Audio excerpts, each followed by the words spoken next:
এত আদর করে বানাইলাম, আসমান আল্লাহ বানাইছেন কুন ফায়াকুন বইলা, ফেরেশতা আল্লাহ বানাইছেন কুন ফায়াকুন বইলা, জমিন আল্লাহ বানাইছেন কুন ফায়াকুন বইলা, কিন্তু আমারে আপনারে আল্লাহ পাক কুন ফায়াকুন বইলা বানায় নাই।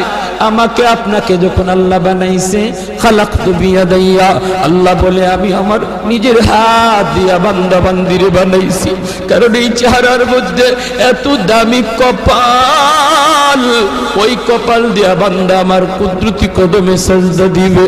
এই কপালটার এত দাম, এই কপাল কুন ফায়াকুন বললে হয় না, এই কপাল ফেরেশতাদের হাতে বানাইলেও হয় না, আমি আল্লাহ নিজের হাতে বানাইছি।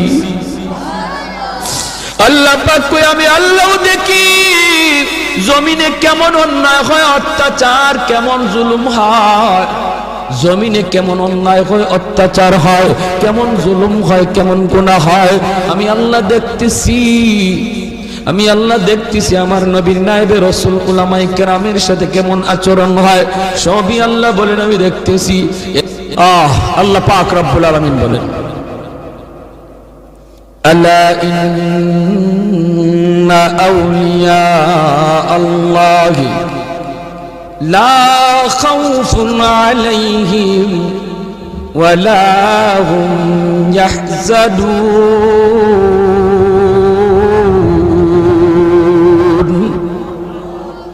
আল্লাহ পাক বলেন যারা আমি আল্লাহর ওলি, এদের কোনো ভয় নাই, চিন্তা নাই, পেরেশানি নাই, টেনশন করার কোনো প্রয়োজন নাই।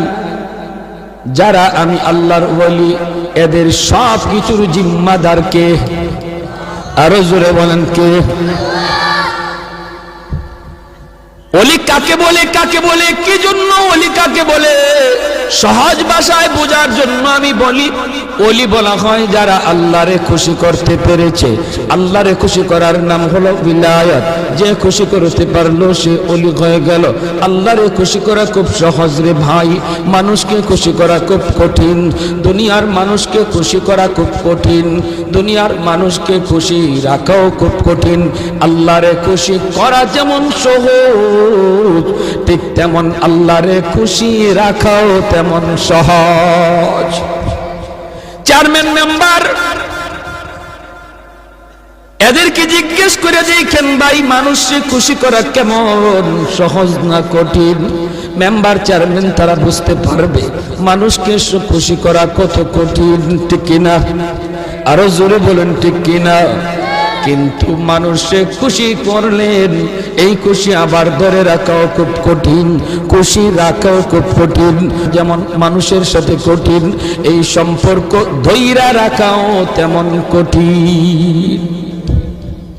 আল্লাহরে খুশি করাও সহজ, আল্লাহ পাককে খুশি রাখাও সহজ, আল্লাহর সাথে সম্পর্ক তৈরি করাও সহজ, আল্লাহর সাথে সম্পর্ক ধরে রাখাও খুব সহজ।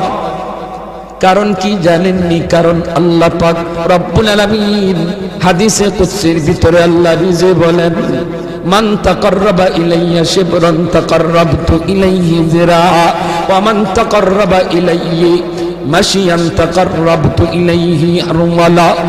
আল্লাহ পাক বলেন আমার কোন বান্দা যখন আমি আল্লাহরে খুশি করার জন্য এক হাত আগায়, আমি আল্লাহ তার দিকে দুই হাত বাড়িয়ে যায়।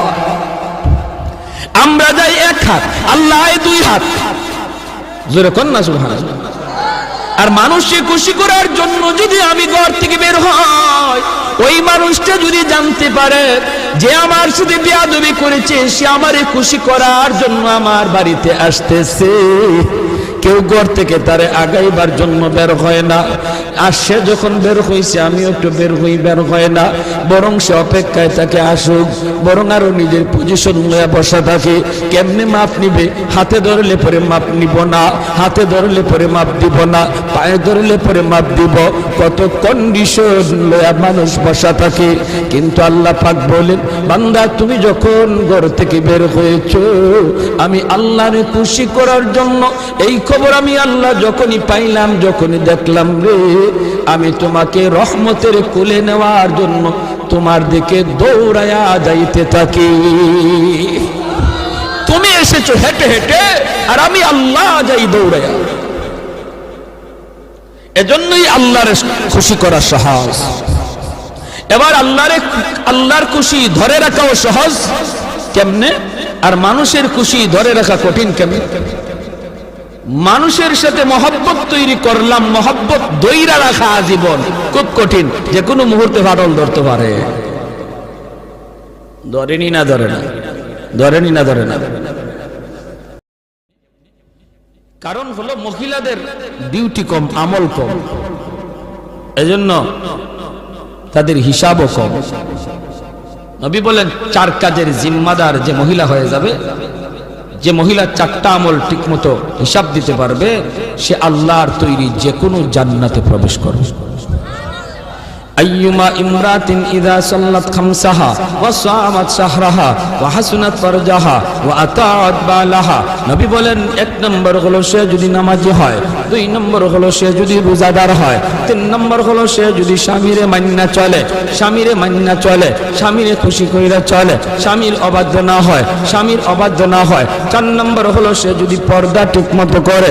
আল্লাহর নবী বলেন, জানুনি সে জান্নাতের যে কোনো দরজা দিয়ে ঢুকবে, কেউ উত্তরে বাধা দিবে না। যেরকম সুবহানাল্লাহ। এজন্য মহিলারা, মা বোনদের জন্য আল্লাহর ওলি হওয়া খুব সহজ। যেই মহিলা এই 4টা কাজ ঠিক মতো করে